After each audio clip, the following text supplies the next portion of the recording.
মোর ভাই তো বাদ দিবে, আর কোনো টেনশন নাই, 1 কিলো খাসি মারি দিবে। রাধে ভাই এটা খা, চিকেন রোজালা।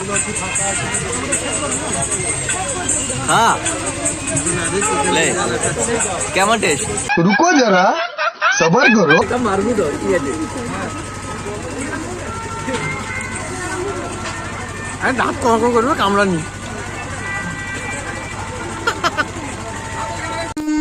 সকাল সকাল সেদিন ঘুম থেকে উঠে আমরা চলে গেছিলাম গোপাল স্যারের বাড়িতে। গোপাল স্যারের বাড়িতে বৌভাত খেতে আমি আর সঞ্জয় যাচ্ছি, আর রঞ্জনদা মাঝে রাস্তায় আছে, রতন স্যার আর রাধে তারা আগে থেকেই পৌঁছে গেছে।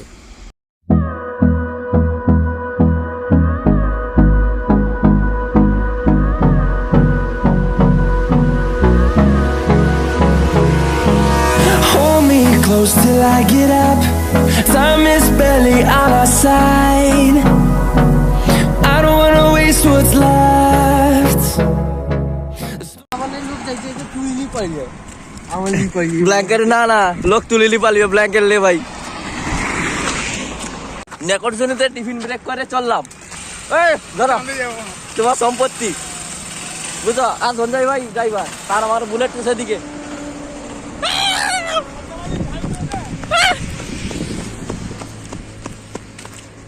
চলে আসছে, চলো চলো চলো। তোরা এখন বাইপাসে ওখানে আছি, রাধে তো ওখানে লোকেশন পাঠিয়েছে। চলো যাই, চলো এগিয়ে চলি এখন। আজ 1 কিলো খাসি খাইতে হবে। হ্যাঁ পারবো তো? এইদিকে দেখো, আজ নাই যদি খাইতে পারো আমি কিন্তু তোমাকে ধরবা।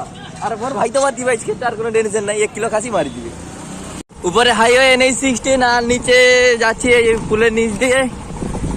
আর এদিকে সোনাকনিয়া, আর এদিকে সোলপাটা লাইন, এদিক দিয়ে যাচ্ছি, এদিকটা সোলপাটা লাইন। চলো রে।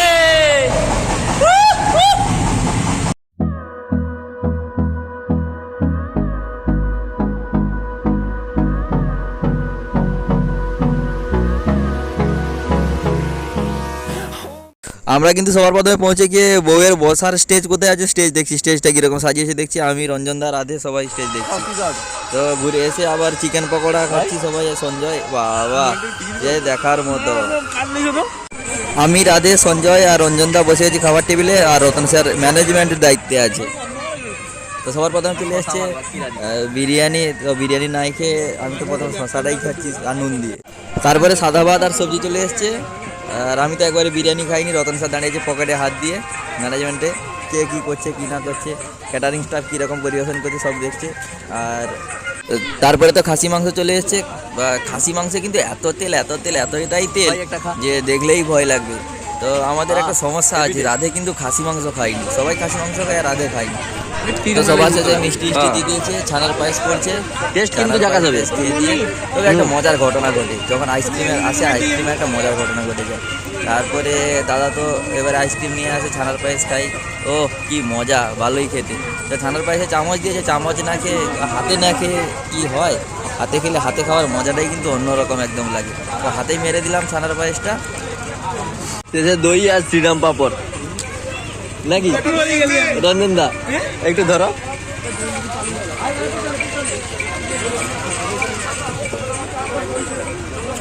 না ভাই আইসক্রিম আছে। শীতের সময় আইসক্রিম এত শক্ত হয়েছে যে আইসক্রিম আর চামচে আর বের করা যায়নি। আইসক্রিমে কাঠের কাঠিও পুরো ভেঙে গেছে। তো কী করা যাবে আইসক্রিম আর শেষমেশ।